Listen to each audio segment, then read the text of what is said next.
Hello everyone, I Jhalak Patel, Assistant Professor at LJ Institute of Engineering and Technology in the Department of Electronics and Communication.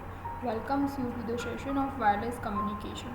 Today I am going to discuss about Unit 3, that is mobile radio propagation, small scale fading and diversity, with topic classification of small scale fading and diversity. So let's start the session. First of all, in the last lecture we have discussed about the Doppler shift and its delay spread and its example. So in this lecture we discuss about what is the coherence bandwidth and how it is related with the delay spread. So coherence bandwidth is basically a statistical measurement of different frequencies over which radio channel is flat. Means the radio channel behavior can be measured out by using the coherence bandwidth.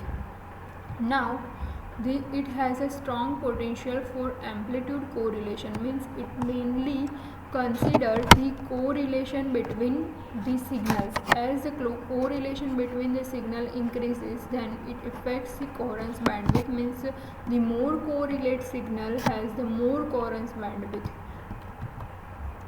Here now if frequency correlation is above 0.9, means correlation between two channels is about 90%, then in that case coherence bandwidth is given by 1 upon 50 into RMS delay spread. This RMS delay spread we discussed in the last lecture, that RMS delay spread is denoted by sigma and it is given by tau square bar minus tau bar square.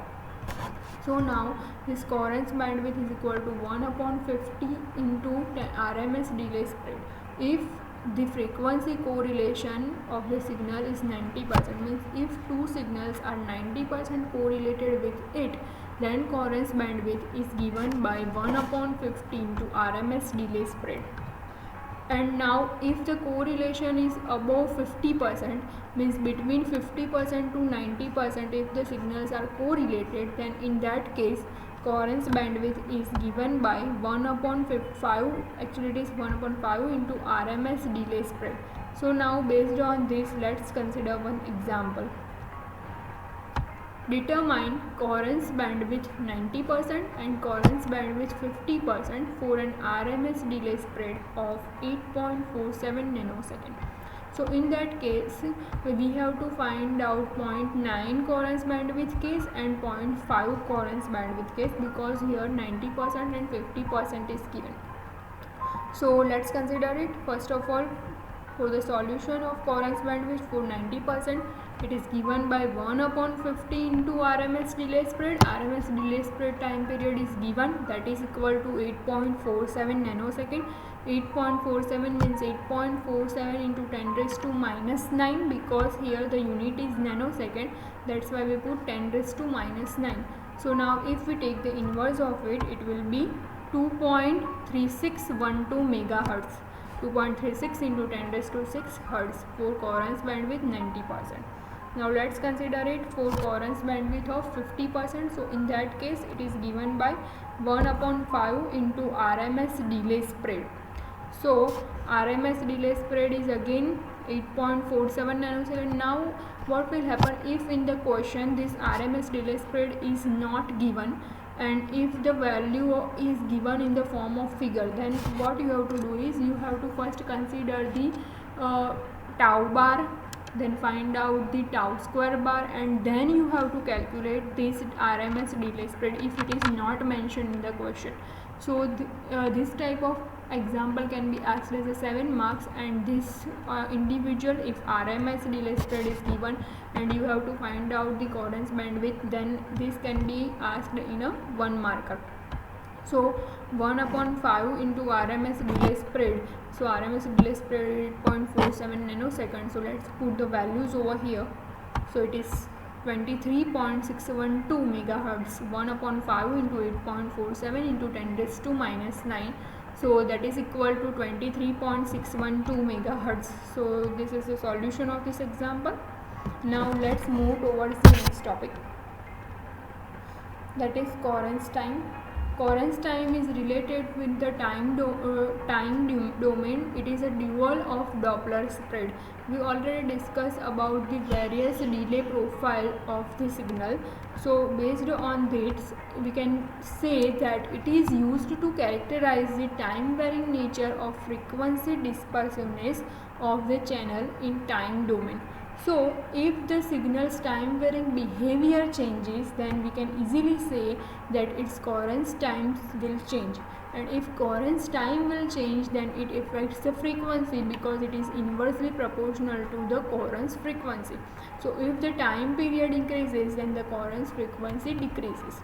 Now what will be the relation between Doppler spread and coherence time? So we can say that the Doppler spread is inversely proportional to coherence time. Means if Doppler spread increases, then the coherence time decreases. So based on that, we can say that a slow changing channel has a large value of coherence time. Means slow changing channel means it takes more time, and if it takes more time, then it has the large coherence time, and if the time for coherence is more, then the Doppler spread is low in that particular case. Similarly, for the reverse case, if we take the case of fast changing channel, then fast changing channel has relatively low value of coherence time and high value of Doppler spread, because fastly varying channel takes very small time as compared to the slowly varying channel. So in that case, if you want to calculate the coherence time, then it can be given by Tc, denoted by Tc. Coherence time is equal to 9/16 pi fm. Here you should know about the frequency of that particular signal. So this is how one can easily calculate the coherence time. So this can also be asked as a one marker. If the frequency is given, then you can calculate the coherence time. Now, types of small scale fading. This question can be asked in a 7 marks for as a classification of small scale fading. So let's see the classification. Small scale fading is mainly divided into two partitions. First is based on the multipath effect, means whether the signal goes from directly from transmitter to receiver if it has a clear line of sight, but if in between transmitter and receiver there will be obstruction present, then it will go like in a multipath. And second one is based on the Doppler spread, and Doppler spread is again depends on the coherence time. So if this Doppler spread depends on the coherence time, then we can easily say that if this channel is fastly varying or slowly varying, that matters for this particular type of fading mechanism that we discuss later on. First of all, let's see about the what further classified based on the multipath. So it will be further classified into two types, either flat fading or frequency selective fading. Now in the flat fading case, now in the Doppler spread case, it will be classified into fast fading. As I said earlier, that Doppler spread depends on the coherence time, and if coherence time is dependent on this Doppler spread, then we can easily say that signal can be a fast faded or slow faded because it depends on the time. So it will be classified into fast fading channel or slow fading channel. Now this flat fading has a parameter like bandwidth of signal is less than the bandwidth of channel. Bandwidth of signal should less than equal to bandwidth of channel, and second is delay spread is less than symbol spread. So this will be the characteristic of flat fading channel, that bandwidth of signal is less than bandwidth of channel for flat fading. Now what will be the case when frequency selective fading is set? So in case of frequency selective fading, this case will be completely reverse. Like for frequency selective fading, bandwidth of signal becomes greater than the bandwidth of channel, and delay spread becomes greater than symbol spread. Means for this frequency selective fading, the time taken is more as compared to the flat fading channel. Same way, Based on the Doppler spread, fast faded and slow faded channel is given. So in case of fast fading channel, coherence time should less than the symbol period for fast fading, because signal is fastly changing, and because of fastly changing its signals parameters means if we talk about the signals and systems, then for any system we can say that if x is an input, h is a channel parameter, and y is a output, then we can write this like this: x into h should be equal to the channel parameter, or maybe the output, that is equal to y. So here the x will be the input and h is the output. So h signal parameter or maybe a channel parameter depends on the output y and input, so it should be y upon x. So here for fast and varying channel we can say that this h parameter means channel variation is fastly varying, while in case of slow faded channel the channel parameters are slowly varying. So in case of fast fading, coherence time is less than symbol time period and channel variations are faster, while in case of slow fading channel it has a more coherence time compared to the symbol period. It has a slowly varying channel variation and low Doppler spread. That's why it takes the more time, because this Doppler spread is inversely proportional to the time period, means we can say that sigma is inversely proportional to 1 upon t. So if this t increases, then that Doppler spread will reduces, and that's why over here it causes the low Doppler spread and over here it causes the high Doppler spread. So this will be the types of small scale fading. Now let's discuss about the diversity mechanism. So diversity is basically a wireless link improvement technique at a lower cost.